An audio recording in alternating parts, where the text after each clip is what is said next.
আজ রাতেই মধ্যপ্রাচ্যে শক্তিশালী হামলার হুমকি ইসরায়েলের। মধ্যপ্রাচ্যে আজ রাতেই শক্তিশালী হামলা চালানো হবে বলে হুঁশিয়ারি দিয়েছে ইসরায়েলের সামরিক বাহিনী। মঙ্গলবার দিবাগত রাতে এই ঘোষণা দেন বাহিনীর মুখপাত্র রিয়াল অ্যাডমিরাল ড্যানিয়েল হেগারি। তেল আবিবে বন্দুকধারীর গুলিতে নিহত হয়েছেন ৮ জন। ইসরায়েলের রাজধানী তেল আবিবে বন্দুকধারীর গুলিতে ৮ জন নিহত হয়েছেন। এই ঘটনায় আহত হয়েছেন আরও ৮ জন। মঙ্গলবার এই হামলার ঘটনার হতাহতদের তথ্য দিয়েছে দেশটির মাগেন ডেভিড আদম এমডিএ জরুরি সেবা। প্রতিশোধ নিতে ইরানের ক্ষেপণাস্ত্র হামলা জবাব দেওয়ার হুমকি ইসরায়েলের। ইরানের ক্ষেপণাস্ত্র হামলার পর ইসরায়েলের রাজধানী তেল আবিবের কাছে বেন গুরিয়ন আন্তর্জাতিক বিমানবন্দর ও মদিন শহরের মধ্যবর্তী স্থানে আগুন জ্বলছে।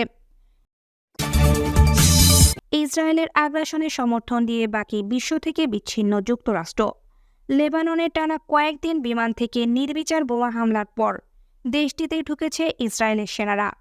এই সামরিক আগ্রাসনে ইসরায়েলকে সমর্থন দিয়ে বাকি বিশ্ব থেকে বিচ্ছিন্ন হয়ে পড়েছে যুক্তরাষ্ট্র। মধ্যপ্রাচ্যে আজ রাতেই শক্তিশালী হামলার হুমকি ইসরায়েলের।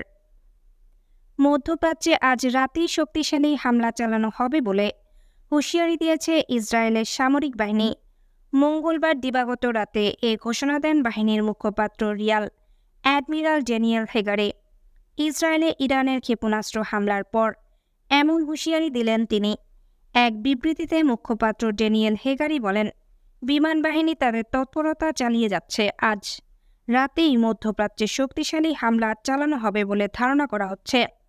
গত বছর জুড়েই এই অঞ্চলে এমন হামলা চালানো হয়েছে। মঙ্গলবার রাতে ইসরায়েলে ইরানের ক্ষেপণাস্ত্র হামলা নিয়েও কড়া কথা বলেছেন সামরিক বাহিনীর এই কর্মকর্তা। এর প্রতিশোধ নেওয়া হবে বলে প্রতিশ্রুতি দিয়েছেন তিনি। বলেছেন, মধ্যপ্রাচ্যকে সংঘাতের দিকে ঠেলে দিচ্ছে তেহরান। হেগারির এই হুঁশিয়ারির আগে ইসরায়েলি ভূখণ্ড লক্ষ্য করে ১৮০টির মতো ক্ষেপণাস্ত্র ছোড়ে ইরান। এই হামলায় তাৎক্ষণিকভাবে হতাহতের তেমন কোনো খবর পাওয়া যায়নি। তবে দেশে জরুরি অবস্থা ঘোষণা করেছে ইসরায়েল সরকার।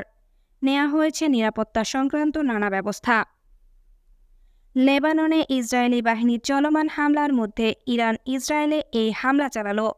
গত সোমবার লেবাননের দক্ষিণাঞ্চলে স্থল অভিযান শুরু করে ইসরায়েল, পাশাপাশি ব্যাপক বিমান হামলা চালায়। হামলায় সোমবার একদিনে লেবাননে ৯৫ জন নিহত হয়েছেন। এর আগে শুক্রবার বৈরুতে উপকণ্ঠে ইসরায়েলের হামলায় নিহত হন লেবাননের সশস্ত্র সংগঠন হিজবুল্লাহর প্রধান হাসান নাসরুল্লাহ। গত বছরের অক্টোবরে ফিলিস্তিনের গাজায় ইসরায়েলি আগ্রাসন শুরুর পর থেকে ইসরায়েলের ভূখণ্ডে সীমিত পরিসরে হামলা চালিয়ে আসছিল ইরানের সমর্থনপুষ্ট সংগঠন হিজবুল্লাহ। ইসরায়েলও পাল্টা জবাব দিচ্ছিল। গত ১৭ সেপ্টেম্বর থেকে লেবাননে হামলা জোরদার করে ইসরায়েল। তেল আবিবে বন্দুকধারীর গুলিতে নিহত হয়েছেন ৮ জন। ইসরায়েলের রাজধানী তেল আবিবে বন্দুকধারীর গুলিতে ৮ জন নিহত হয়েছেন।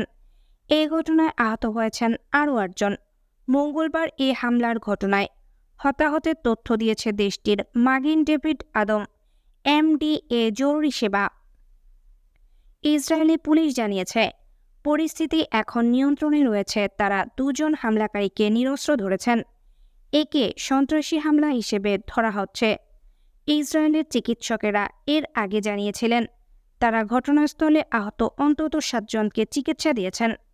ইসরায়েলের জাতীয় জরুরি সেবা কর্তৃপক্ষ জানিয়েছে, জাফায় একটি রেল স্টেশনের কাছে এই হামলা করা হয়েছে। এতক্ষণ শুনছিলেন সংবাদ শিরোনাম, এবারে বিস্তারিত। আসসালামু আলাইকুম, বিসমিল্লাহির রহমানির রহিম। প্রতিশোধ নিতে ইরানের ক্ষেপণাস্ত্র হামলার জবাব দেওয়ার হুমকি ইসরায়েলের। ইসরায়েলের ভূখণ্ড লক্ষ্য করে ১৮০টির মতো ক্ষেপণাস্ত্র ছুড়েছে ইরান। মঙ্গলবার ইরান এই হামলা চালায়। এই হামলায় তাৎক্ষণিকভাবে হতাহতের কোনো খবর পাওয়া যায়নি। তবে দেশে জরুরি অবস্থা ঘোষণা করেছে ইসরায়েল সরকার। হামলার সময় লোকজনকে নিরাপদ আশ্রয়ে চলে যাওয়ার নির্দেশ দেওয়া হয়। বন্ধ করে দেওয়া হয় দেশটির আকাশসীমা। বাংকারে আশ্রয় নেন ইসরায়েলের মন্ত্রিসভার সদস্যরা। লেবাননে ইসরায়েলি বাহিনীর হামলার মধ্যে ইরান ইসরায়েলে এই হামলা চালালো। গত সোমবার লেবাননের দক্ষিণাঞ্চলে স্থল অভিযান শুরু করে ইসরায়েল, পাশাপাশি ব্যাপক বিমান হামলা চালায়। হামলায় সোমবার একদিনে লেবাননে ৯৫ জন নিহত হয়েছেন। এর আগে শুক্রবার বৈরুতে উপকণ্ঠে ইসরায়েলের হামলায় নিহত হন লেবাননের সশস্ত্র সংগঠন হিজবুল্লাহর প্রধান হাসনাত নাসরুল্লাহ। গত বছরের অক্টোবরে ইসরায়েলের ফিলিস্তিনের গাজায় ইসরায়েলি আগ্রাসন শুরু হওয়ার পর থেকে ইসরায়েলের ভূখণ্ডে সীমিত পরিসরে হামলা চালিয়ে আসছিল ইরানের সমর্থনপুষ্ট সংগঠন হিজবুল্লাহ। ইসরায়েলও পাল্টা জবাব দিচ্ছিল। গত ১৭ সেপ্টেম্বর থেকে লেবাননে হামলা জোরদার করে ইসরায়েল। মূলত গত অক্টোবরে গাজায় ইসরায়েলি আগ্রাসন শুরুর পর থেকেই ইরান ইসরায়েল উত্তেজনা ছড়িয়ে পড়ে। চলতি বছরের এপ্রিলের শুরুতে সিরিয়ার রাজধানী দামেস্কে ইরানের কনসুলেটে বোমা হামলা চালিয়ে ইরানের এলিট ফোর্স ইসলামিক রেজলিউশনারি গার্ড কোরের একজন কমান্ডারকে হত্যা করে ইসরায়েল।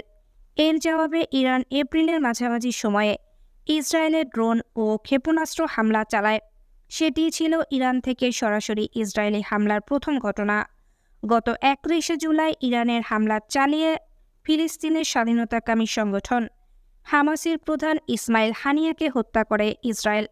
সর্বশেষ হিজবুল্লাহ নেতা হাসান নাসরুল্লাহকে হত্যা ছিল ইরানের জন্য বড় একটা ধাক্কা। কিছু ক্ষেপণাস্ত্র সরাসরি আঘাত হেনেছে। মঙ্গলবার রাতে তেল আবিব সহ ইসরায়েলি শহরগুলো লক্ষ্য করে ক্ষেপণাস্ত্র হামলার কথা জানানো হয়।